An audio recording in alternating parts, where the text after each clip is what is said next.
Hello, everyone. Welcome to episode 4 of our podcast, Untitled ZX, also known as Movie Talk with Nick and Uncle Frank. Nick, how was your weekend?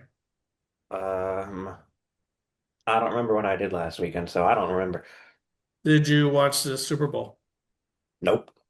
What? So you don't know that the Seattle Seahawks won? Well, I saw enough posts on Instagram about it to know that they won, but it makes no real difference to me. Gotcha. You don't watch for the commercials? No, Did you see that there was a new Jurassic Park commercial which they anti-aged the characters? I've seen screenshots from it. It did not look very good. You don't like the anti-aging? I think the technology can work, but I feel like they didn't. It was a cheap commercial. They didn't actually put real effort into it, I gotcha. Okay. and it's not convincing. Are you pro or con anti-aging? Um, I personally would prefer if they just did recasts for younger versions of existing characters. Mhm. Like I was fine when Star Wars did it with like Obi-Wan and later with Han Solo. Yeah, gotcha. Okay. I'm like, So it sounds like you're a con to anti-aging. yeah, I've seen the technology used well, but it looks too Okay. like jarring so more often than not. Okay. And I'd rather they just Well, use I a guess we'll different see. version. We're gonna see. I have a feeling we're gonna see a lot more of it. So, They've been implementing it for years already, so well, for me, Frankie had his robotics tournament this weekend, and he placed well enough to go on to the state tournament in March. yeah, I heard about that. Yeah, so it's cool to see some fancy robots. And also, my allergies are killing me right now because I hung out with somebody's dog yesterday. Yeah, that'll do it. Your dog. Yeah, I kind of figured. Mhm. All right, but let's get on to today's agenda. Okay.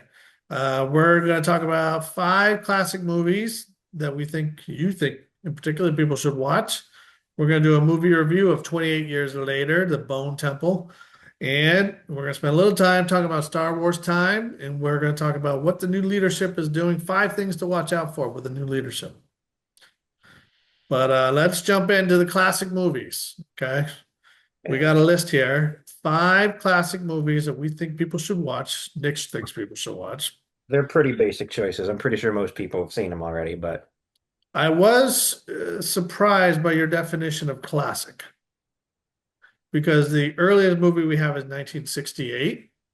Most of the movies you have are 80s and 90s, I would say. But number 70. one of the first list is Star Wars, of course, The right? ori- The Now it original Star Wars. yeah, well, that was what it was called in 1977. For the 1981 re-release, they added the A New Hope subtitle, and they've had like 6 different cuts of the movie over the years. So, Is there any particular cut you would suggest? They just stick to the original?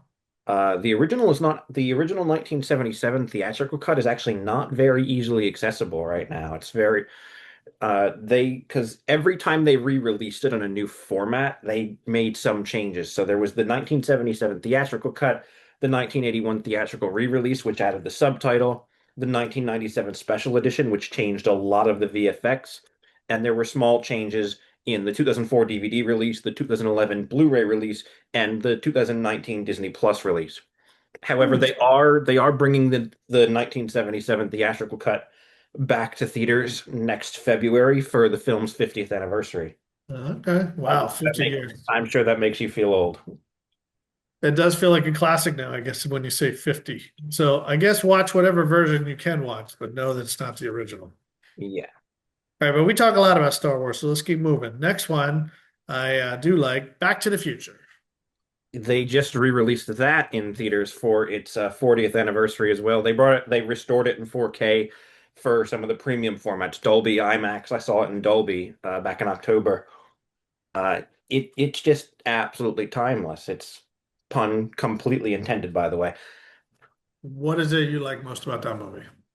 It's one of the few movies that I feel like does time travel in a way that isn't overly complicated. Like Hmm. it's sophisticated enough to have like a basic understanding of scientific like logic behind it, but it doesn't like go crazy out of like it doesn't blow it out of proportion to a point where it tries to over explain it to a point where it's incomprehensible to more general audiences. Okay, yeah. A very simple story. Like it's you've got to get back to the future. He's got to make sure the past isn't screwed up because he needs to make sure his parents fall in love so he doesn't cease to exist.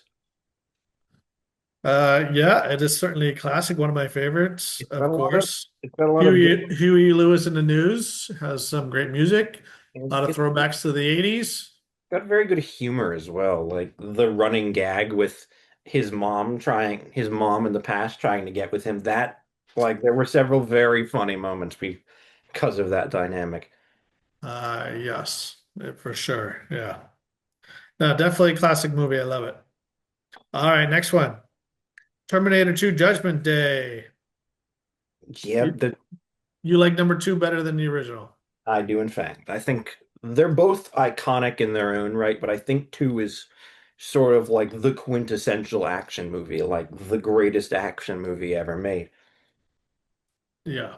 Like it's so iconic. So many moments from it are still referenced in pop culture to this day, like the thumbs up going down into the lava, or it's just there's so many iconic sequences. Like there's the chase in the opening scene where he's got the shotgun on the motorbike with the truck chase, Hmm. and Who directed that movie? James Cameron. That's a camera movie? Okay, yeah. He directed the first two. He hasn't really been overly involved in the franchise since, although I do believe he produced and co-wrote three and Dark Fate in Hmm. 2003 and 2019, respectively. Got it. Well, certainly made Schwarzenegger a big time name. Yeah, I mean, I think the first one was really his breakout role, that and the original Conan the Barbarian. Yeah. But Well, yeah, certainly everybody remembers the first Conan, yeah. Which one does he say, I'll be back? they include that line in all of them, and Arnold says it in, I think, almost all of them, because he's in all of them except for four, because he was the governor of California at that point. I believe he's used that line when he was running for governor. Yeah, that seems about right. Yeah. All right, next one, Planet of the Apes, but the original 1968 version.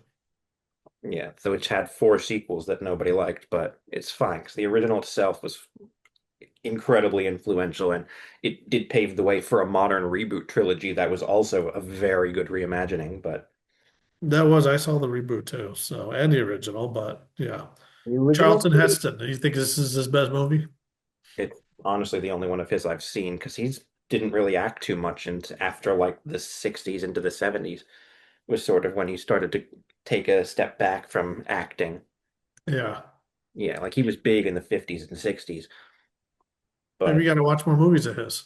yeah, 700, 800 to my name is not enough, but And the final scene, Statue it of Liberty sticking out of it the sand. it's so iconic.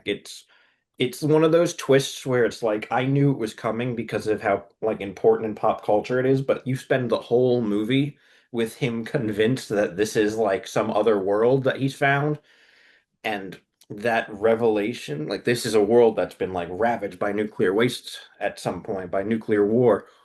And when he sees that statue, that sort of ruins everything for him, where he realizes he's back home 3,000 Uh-huh. years in the future, Yeah. and humanity is devolved into primitive creatures because Yeah. And some pretty interesting costumes with the apes. And yeah.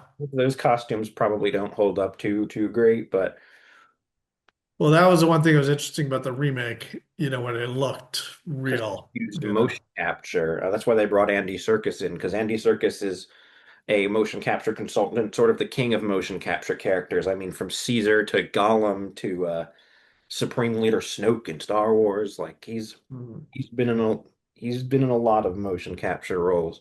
Yeah. All right. Next one, Alien, Yeah, that 1979. That's Sigourney Weaver, right? yeah, that was her Okay. breakout role, I believe. Yeah. The interesting thing is a lot of people say that the sequel, Aliens, which came out in 1986, and that was Cameron, the second one, but the first one was Ridley Scott. A lot of people say the second one is better, but I don't agree. I think the first one did so much with so little. Like there was it was not an overly high budget film at the time because Ridley Scott was pretty up and coming at that point. Like this was one of his earlier like films and his first like big one as far as I'm aware. And the It takes a lot to break to create a new franchise like that has gone on forever. They're still making alien movies, aren't they? there was a movie in 2024 and a TV show just last fall. Yeah. So it's clearly a story that seems, yeah, everybody continues to focus on. Yeah, and it's sort of bizarre. It's sort of interesting the whole development process of this film because a lot of the like environments and the concept art were actually repurposed from an early attempt to adapt Dune, which failed spectacularly because the guy shooting it was a nut. The guy who wanted to make that was a nut house. Hmm. So that fell through, but a lot of the artists who worked on that attempt at Dune would go on to design like the iconic silhouette of the xenomorph and a lot of the environments in the original Alien, which it's again a movie that does so much with so little. It's such a small, confined space with only a small handful of characters, but they don't Yeah. jump right into the horror. They spend some time with the characters before you start killing everyone to make it actually Well, that often makes a good horror movie because you care about the people getting killed. You feel more for them. exactly. No Godfather on the list. I have not seen that yet. What? You have to go see Godfather. All right, I'm putting that on your list of your homework. It's my homework. I have homework now for this. Yep, you got to go watch The Godfather. We'll talk about it next time. Okay. Okay. All right, well, pretty good list. Let's keep going. So we're gonna do a movie review, and I have to say I did not get to see this movie, so you're gonna have to tell me all about it.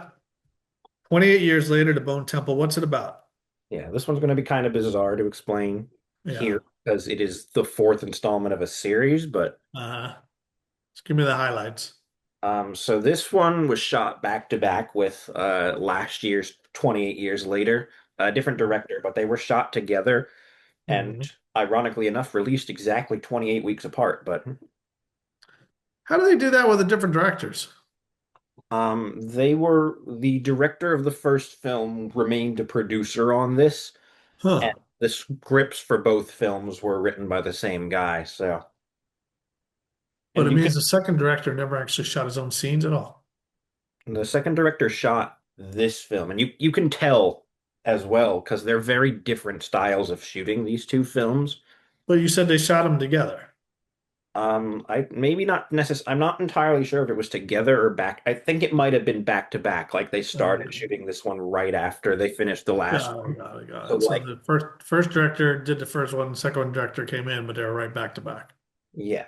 Just So released a ways apart. so they reutilized a lot of sets and first sequences because one particular set piece from the third act of the previous film was featured heavily in this film Hmm. with the like the Temple of Bones, the titular Got it. temple, and the like the whole like area where there was these memorials crafted out of skulls and bones. Okay. And that was featured prominently in the third act of the previous film before getting a much bigger focus in this film, complete with the character associated with it, which is Dr. Ian Kelson, played by the wonderful Ralph Fiennes. He's always good.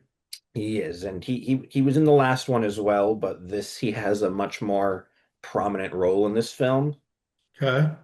And he was really him and Jack O'Connell, who played the main villain, Jimmy Crystal, they're sort of the highlights of this movie.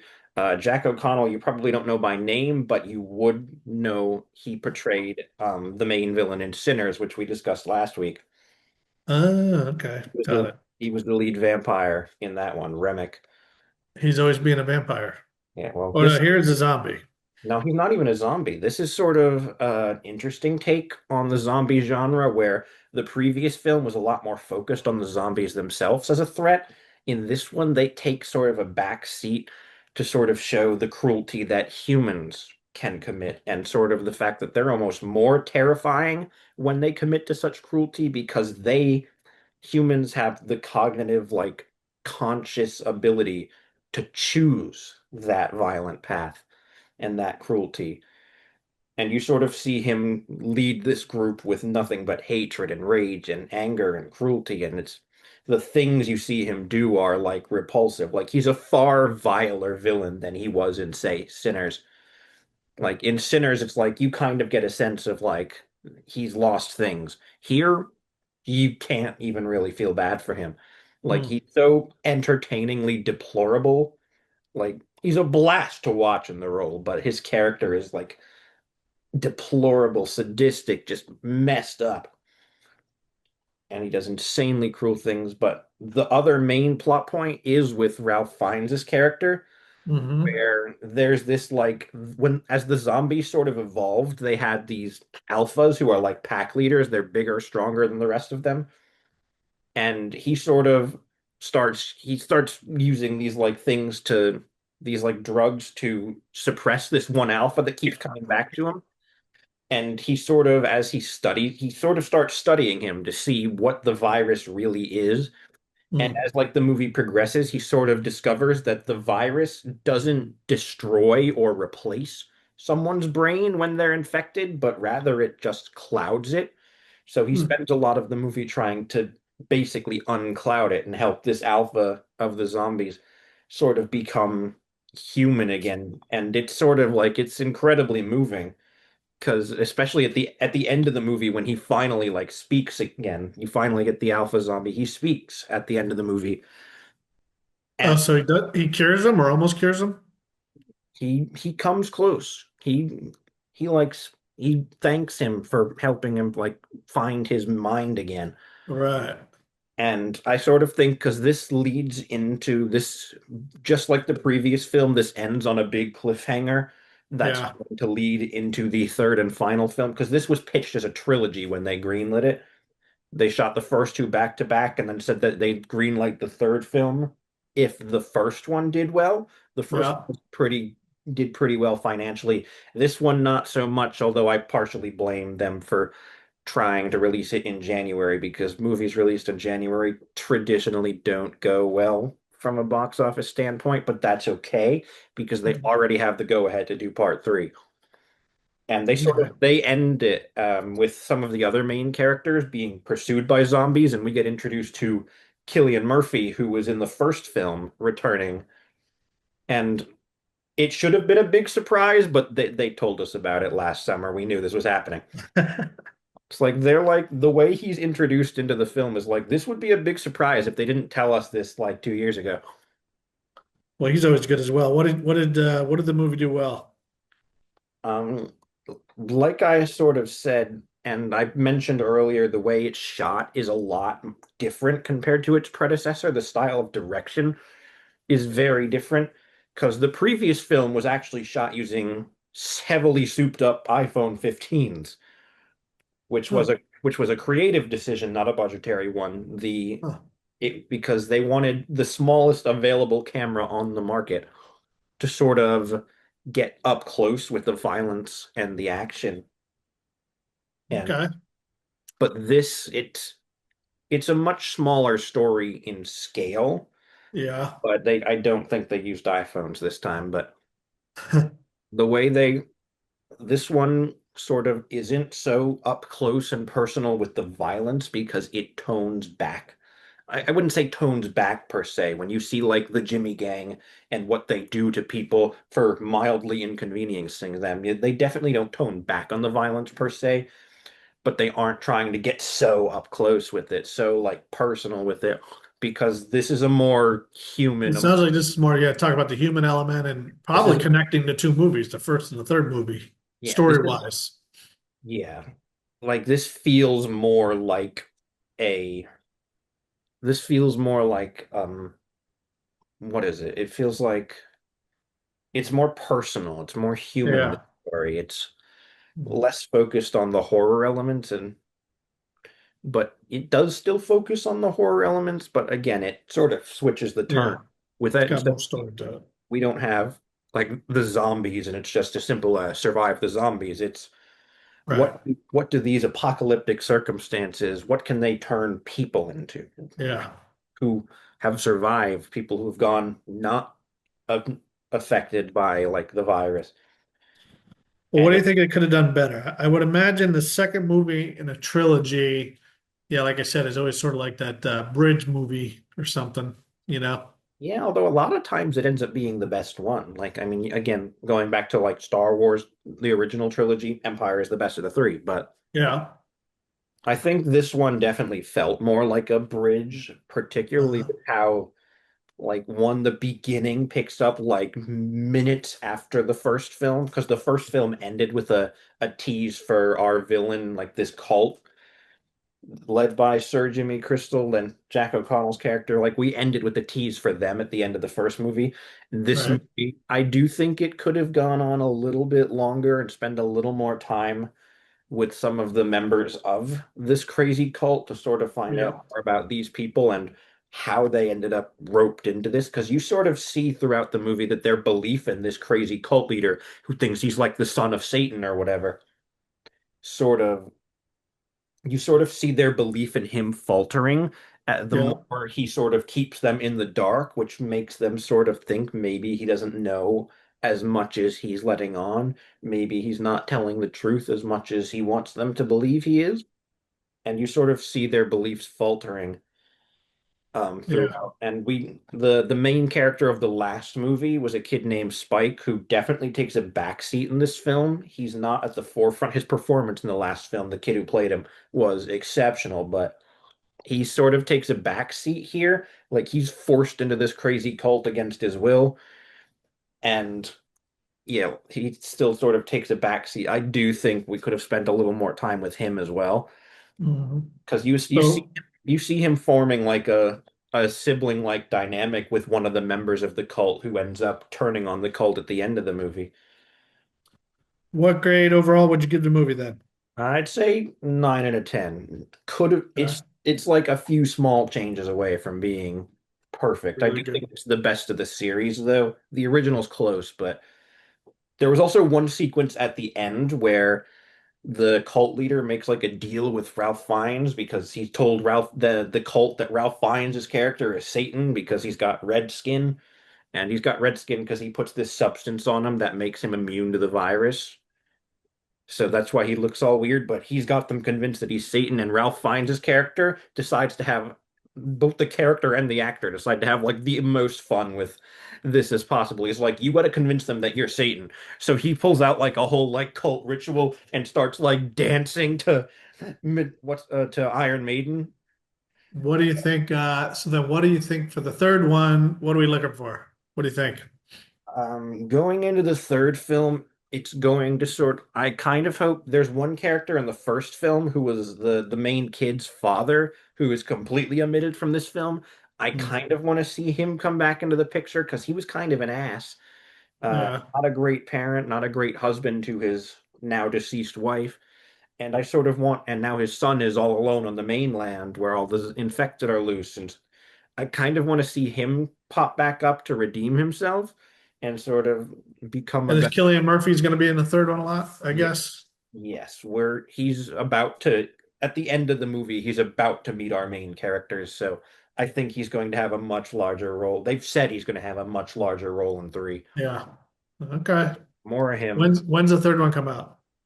As of yet, undetermined. No release date's been set yet because they haven't started production. A screenplay is ready, and I think at the rate they're going, they could start production sometime in the next few months. Uh, Yeah. I think we'll probably end up getting our first like details about it probably at CinemaCon in April because Sony has a rather lengthy panel there, and that's probably when they'll end up announcing the release date. Yeah. At the rate we're going, I wouldn't. I'd expect summer 2027, maybe 2028 at the latest. Yeah. Well, you don't want another January release. Yeah, So no, that would be really stupid of them because they'd make like no money. maybe fall of 27 would be good for them. Yeah.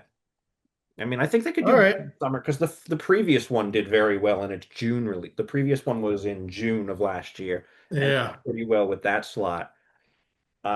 Admittedly, June 2027 is a really stacked month, so they'd be not the I smartest. guess a lot of it depends on what you're going up against. I always feel like horror movies are good enough. Well, this isn't horror, really, sort of, but I don't know. I feel like it's good in the fall for some reason. Zombie movies belong in the fall. Yeah, I think this could do good in like August, September range of 2022. Yeah, Not October because they don't want to be anywhere near Batman, but gotcha. All right, let's move on to Star Wars time. this is going to be So fun. we've got new leadership at Lucasfilms, right? Who's the new leader? Two people. Kathleen Kennedy departed the studio after her 13 years as the studio head. 12 or 13. I don't know how long she's been there, but since Disney took over is since how long she's run the studio. So now we've got the chief creative officer, Dave Filoni, who there's he's definitely not new to Lucasfilm. He's been working with them as early as 2006, 2007. Yep. He co-created the Clone Wars TV show. He was basically George Lucas's protege, and they have a lot of the same qualities and a lot of the same character flaws in terms of their storytelling and filmmaking. I like his latest big project was the Ahsoka TV show, which is another season coming this year, and I didn't like that very much. So All right, so Dave Filoni, you said one more, right? the other one is the vice president, and she is sort of the or co-president, I think is the term they used, and her name's Linwin Brennan. I don't know a huge amount about her, but I know What's her name? Linwin Brennan. I don't know how to spell it, but No worries. yeah, All right. she's been with them for a while, as far as I'm told. I don't know much about her, but she's going to be handling the business side of things, which I think is good. You should have a creative head and a business head. In Filoni's case, actually, it's kind of interesting because he's been the CCO for I think 3 or 4 years now. So he hasn't even really gotten promoted. The only thing different between his position for the last couple of years and his position now is that he reports directly to I guess it's not Bob Iger anymore because Bob Iger is stepping down as Disney CEO as well. Yep. So he'll be reporting to the So new they have two CEO. heads. I got it. Yeah, interesting. So they'll both be reporting to Disney's new CEO. I believe his name is Josh Amaro, Yeah. who he's taking. That's a whole other thing because Well, it'll be interesting because he ran Parks, from yeah, what he I know. was the parks guy. Josh Amaro, I think is his name. Yeah, so we'll see how he does with movies, I guess. Yeah, because he was like all on the park side of thing. He's had pretty much no involvement with the film side of thing. Yeah. So they announced some updates about new films since then. In Kathleen Kennedy's departure interview, she released an interview with, I believe it was Deadline, Okay. same day they announced that she was stepping down. Hmm. And they revealed some updates on a lot of the upcoming films because there are a lot of films in various stages of development. It's kind of a bizarre one because they've announced a lot of movies that haven't really had too much traction. And for a Right. while, there were a lot of movies where they were getting too ahead of themselves, announcing too much too early that they weren't fully confident on. So, like, we've had movies that were slated to come out in like 2022, 2023 that obviously never happened. Yeah. So, our first movie is coming this year, in 3 months, I believe, with The Mandalorian and Grogu because, haha, yes, we must take the show that has not been good in 6 years, and now that's going to be our first movie, and it's not looking great. Is this gonna follow on from the show, I guess, or like hmm. Yes. It always feels weird when they take a TV show and then make a movie Yeah. out of it. From the footage we've seen, it doesn't even look like they're making it like increasing the budget or the production value. Like, there's nothing they've shown that gives me a reason to believe that it's going to like incentivize people who don't care about the show to go see the movie instead. So it's just like gonna be a long TV show. Yeah, that's sort of the vibe I'm getting from it. They're not marketing it very well either. They wasted a What? Super Bowl advertisement spot yesterday on some silly TV spot that's not even footage from the movie. It was a parody of like old beer commercials. Hmm. And that was Are just there but there's other movies that are in development as well. many, many films in development. There's probably 7 or 8 that she gave us updates on in her um, exit interview. Kathleen, she started, I don't remember what order she went in, but she had mentioned so there's a trilogy of films being written by Simon Kinberg that was announced late last year. there's been conflicting sources about whether or not this is going to be its own thing or a continuation of like the main saga films. So we don't know. This very well could be episodes 10 to 12, but this could also be something completely different.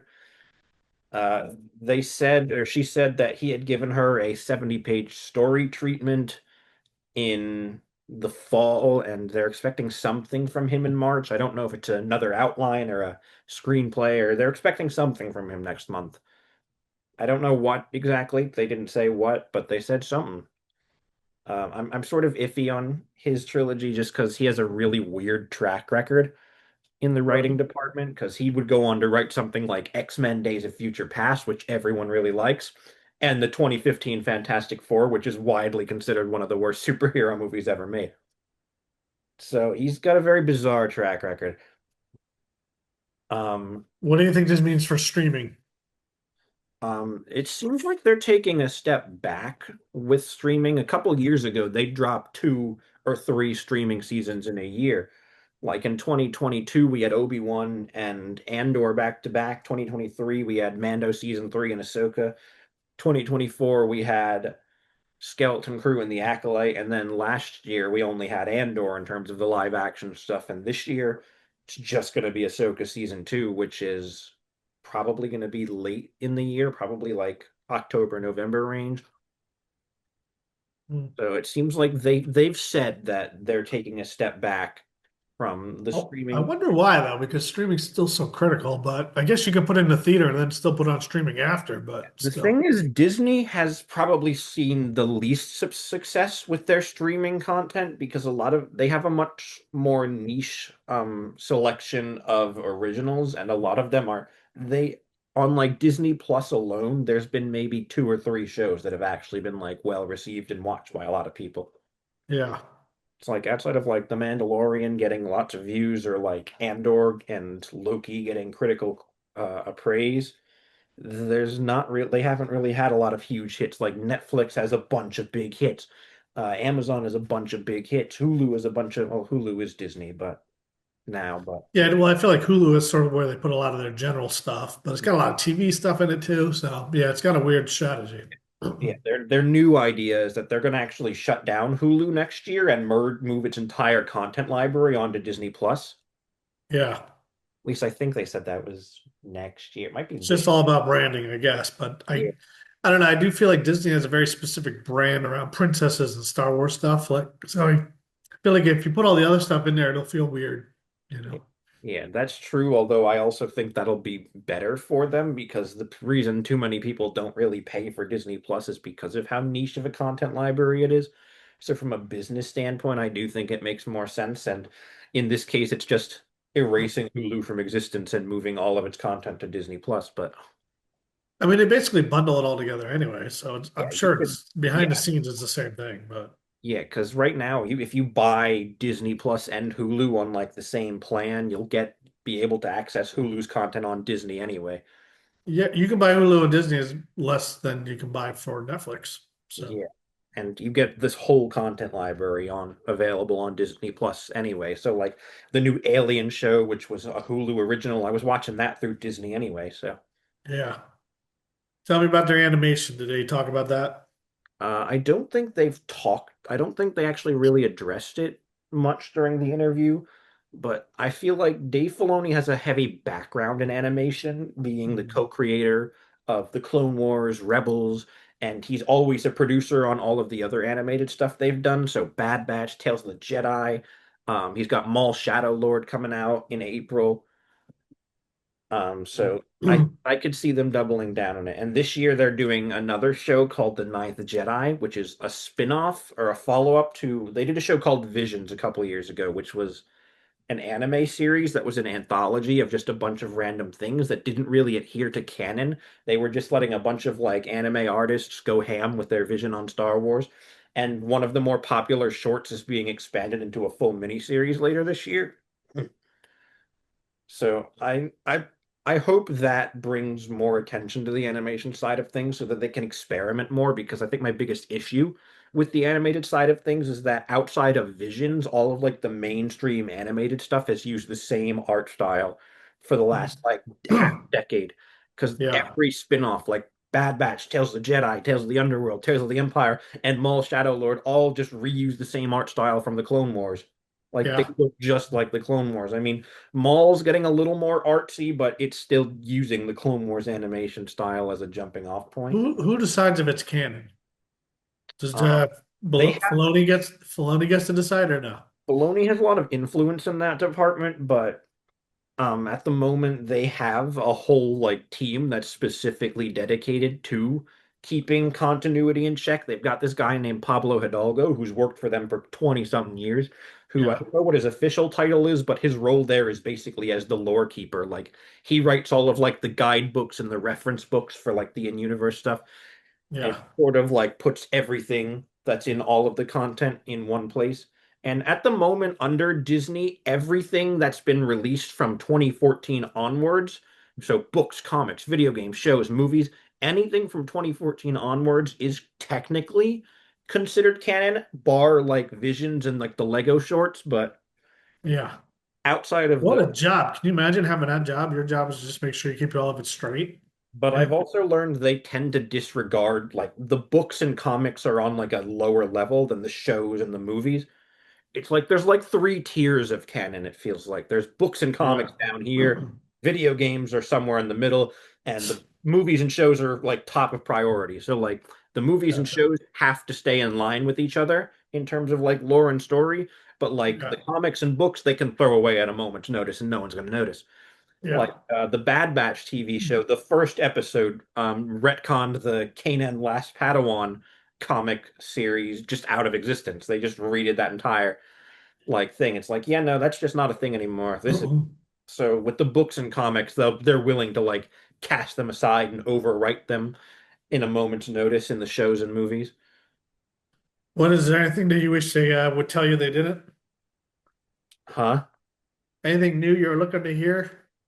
More than anything, and I'm mostly disappointed, is that they didn't even address the New Jedi Order film, which is that's not the that's a working title, but they said that that film was one of the three that they announced at Celebration 2023, and that particular event, this particular film is was going to be a sort of small scale film that was going to be focused on Rey in Right. 15 years after Episode 9 and her rebuilding the Jedi Order.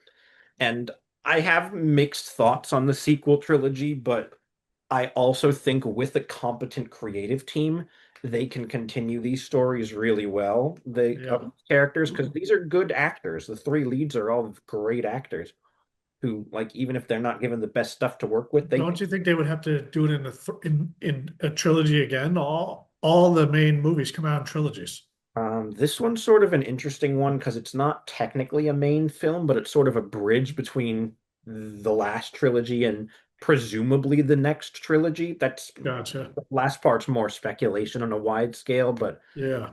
but the thing that sort of makes me most interested is the galaxy is a clean slate after the end of episode 9. Like there's no Right. established lore holding them back. And the state of the galaxy, just as we know it, is it's a blank slate. It's completely clean. There's so much they can do. Like that's why I'm Yeah. cautiously optimistic for the Star Wars Starfighter film, which comes out in May of 2027 and stars Ryan Gosling of all people. But Wow. yeah, but Yeah.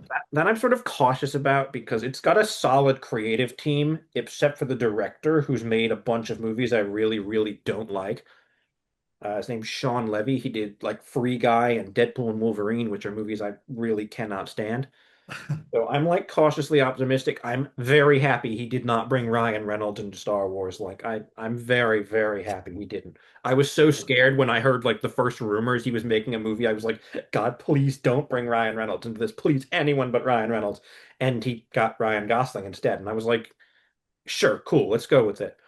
And I'm kind of like cautious because I feel like his movies sort of lack a real like solid visual substance. But Hmm. this movie is interesting to me because even though it's going to be a smaller scale, like more isolated story, so I don't really think it's going to show like the political state of the galaxy. Right. It is going to be the first project, period, to be set after the end of the sequel trilogy, with this film taking place 5 years after Episode 9. Yeah, that'll be interesting. Yeah, All so right, well, it sounds like got a lot of stuff going on in the Star Wars world these a days. lot. And I imagine after these new leaders really get their hands on things, we'll see where they go with it. Yeah. But Right now, it's a kind of a calm period where the only thing we really like have coming soon is like the Mall TV show and the yeah, Bando film, which they're yeah, not doing a great job marketing right now. But yeah, they've got some they've got potential. I feel like it's just like the calm before the storm, especially since Disney is changing leadership as well. So there's going yep, to be a lot of like transitioning, but once everyone is like set in motion by like the end of this year yeah, and going into next year, especially because in April, Star Wars is hosting their next Star Wars Celebration event in Los Angeles in April of next year, which I'd love to go to, but their organizers are funding or sending information to ICE, which I don't really trust, but it's like, damn. I Hmm. I was Hmm. legitimately thinking about going there too. Like I All was right, well, let's keep that on our list of things to think about. Maybe we'll do it for our podcast. See. maybe because I was thinking about getting another job over the summer just so I can start saving up for it. Because I'm like, I really Yeah. want to go, but I also don't trust the event organizers that Lucasfilm's working with right now. Yeah, let's see how things settle. Yeah, we've got a lot in the Mhm. world before I can make any confident decisions in that regard. But Yeah. even if I don't go, there's still that's gonna be a big event regardless, because not only is it the first celebration event in I believe 2 years, it's also going to be um it's 2027. It's the 50th anniversary of the franchise, and they'll have a new Yeah, movie you need some month big out. you need some big news coming out with that. Like So if they hold back on news this year and just go insane next year, I'm not even gonna be mad. I mean, I'm gonna be a little yeah. irritated because I have like patience is not one of my strong suits, but Yeah. once they like All get right. Well, once we they have gone through our whole agenda. Let's talk for next week. Actually, we didn't really do our agenda for next week, but I think we're going to talk about maybe your top five best directors and their best movie. So that's going to be our focus for next time. We'll do our Star Wars time again as well. What's the next movie you're planning to see? I think you um told me this weekend you got some coming up. this weekend I'm going to see two films actually, which I believe I talked about last time, but we're gonna do it again just to refresh people's memories and your memory. But Tell me. I'm seeing both of them back to back in theaters. One of them is called Good Luck, Have Fun, Don't Die. It's like this sci-fi action comedy from Gore Verbinski, who directed the first three Pirates of the Caribbean films. Okay, that sounds good. And what's the second one? It's called Crime 101. It's this big, like, retro crime thriller, sort of in the vein of things like Heat and like Ocean's 8, Uh, okay. with Chris Hemsworth and Mark Ruffalo and Halle Berry. It's All being right. distributed by Amazon, who desperately need a win right now because they've just went back to back with two monumental flops with Mercy last month and then the Melania Trump documentary that exists for some reason. Well, maybe we'll do a quick review of that, and we'll also do a quick review of The Godfather because that's your homework assignment. And yeah, we'll see what else we put on the list for next week. Hey, by the way, did you see they announced Once Upon a Time in Hollywood sequel? Yeah, they announced it a while ago, but they showed off the first footage yesterday. Yeah. It's Who's not being in? it's not being directed by Tarantino. It's being directed by David Fincher, Is but similar cast? Brad Pitt's returning, of course, but Okay. not sure about the rest of the cast. I haven't been following this one too closely because I haven't really seen that many of Tarantino's yet. Yeah. All I right. Well, we can haven't see where really, that one goes. haven't really been in a rush to watch too much Tarantino because Tarantino is kind of a weird fella who says some out of pocket things a Yeah. lot, actually. All right, Nick. Well, enjoy your movies this weekend, and yeah, we'll talk about them next week. So thanks everybody for joining us, And cut. and that's our wrap. That's a wrap.